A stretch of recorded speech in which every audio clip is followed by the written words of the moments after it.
Esse é o canal Chegou a Hora, e esse é o comentário do professor do estudo da lição dessa semana. Ruth e Ester. A rebelião do ser humano contra Deus gerou desdobramentos.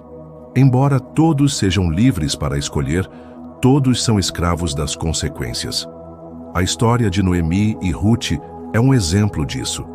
Ao criar nosso planeta, Deus deu a Adão e Eva abundantes recursos.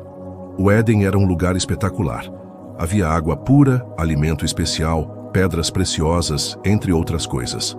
Contudo, o ser humano perdeu esse lugar após o pecado, e sua vida passou a ser mais difícil em todos os sentidos.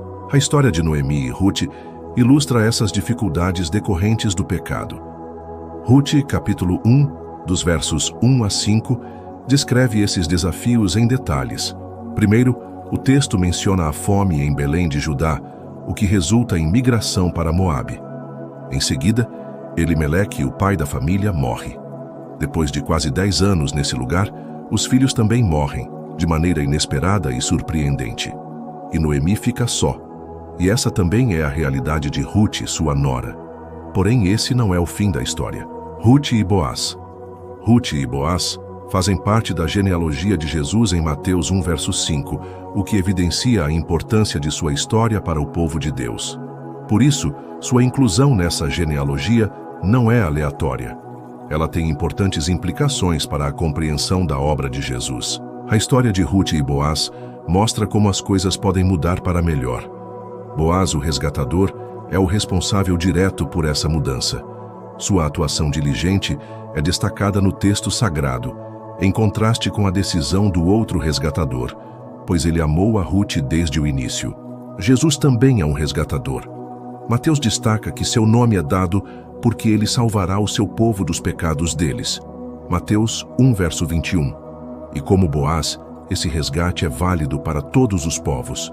Por isso, Ruth, Raabe, Tamar e Batseba são mencionadas nessa genealogia. Afinal, ele nos ama profundamente. Boaz, o resgatador, Jesus, assim como Boaz, nos resgatou completamente. A história da ressurreição de Moisés é um bom exemplo disso, pois demonstra a natureza desse resgate em favor de seu servo. Boaz teve que pagar um alto preço como resgatador. Primeiro, ele deveria pagar pela terra de Noemi. Segundo, ele deveria desposar a Ruth e dar a ela descendência, a qual pertenceria a Malom. Isso não lhe acrescentaria patrimônio, mas aumentaria suas responsabilidades e despesas com Ruth. Judas, verso 9, faz referência à ressurreição de Moisés, ao relatar que Miguel entrou em conflito com o diabo e discutia a respeito do corpo de Moisés. O termo grego-chave é traduzido por entrou em conflito e sugere uma disputa com conotações legais, indicando que se tratava de mais do que uma simples questão sobre o direito de enterrar Moisés. Curiosamente, Deuteronômio 34, versos 5 e 6, não apresenta a disputa, o que parece indicar que ela ocorreu depois de seu sepultamento. O outro texto ao qual Judas alude é Zacarias 3, versos 1 a 5. Nele, o Senhor diz a Satanás a mesma frase que Miguel profere contra ele, indicando que Miguel seja uma referência a Jesus Cristo, aquele que morreu por nós e pagou o preço da nossa salvação. Amã e Satanás. Tanto Ezequiel 28 quanto Isaías 14 revelam as razões pelas quais Lúcifer caiu. E como sabemos, o desejo por ser como Deus foi a principal razão. Sua história tem relação com a de Amã. Ezequiel 28, versos 11 a 15, usa uma linguagem interessante para se referir à queda de Lúcifer. O profeta menciona que o rei de Tiro era querubim ungido, era perfeito, estava no Éden, possuía sabedoria e era formoso. Contudo, seu coração se encheu de iniquidade. Isaías 14, versos 12 a 15, também trata do assunto. É dito para o rei de Babilônia que ele caiu do céu, que ele era o filho da alva, que pretendia ser semelhante ao Altíssimo. Essa linguagem simbólica, evidentemente, não pode se referir a esses reis literais. O ponto em comum com a história de Amã envolve a adoração e o desprezo pelo Senhor e seu povo.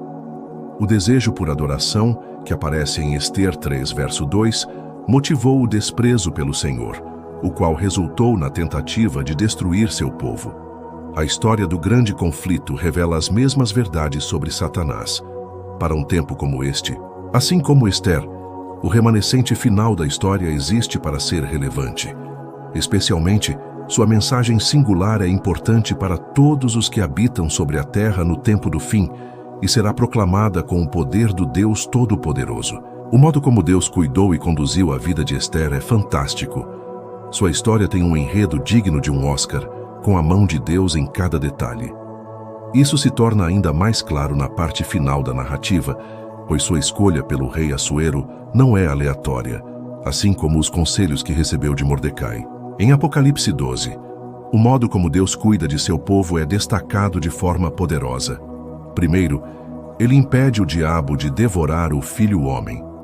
Depois, ele sustenta seu povo por 1260 anos no deserto e impede o dragão de destruí-lo. Além disso, ele o abençoa com uma descendência especial.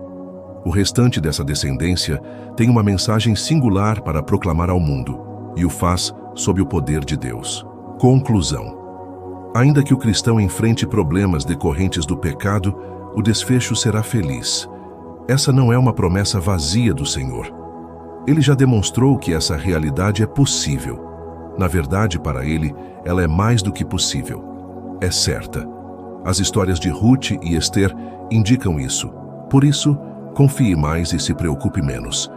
Pregue mais seu evangelho, pois o Senhor logo virá e todos os povos da terra o adorarão.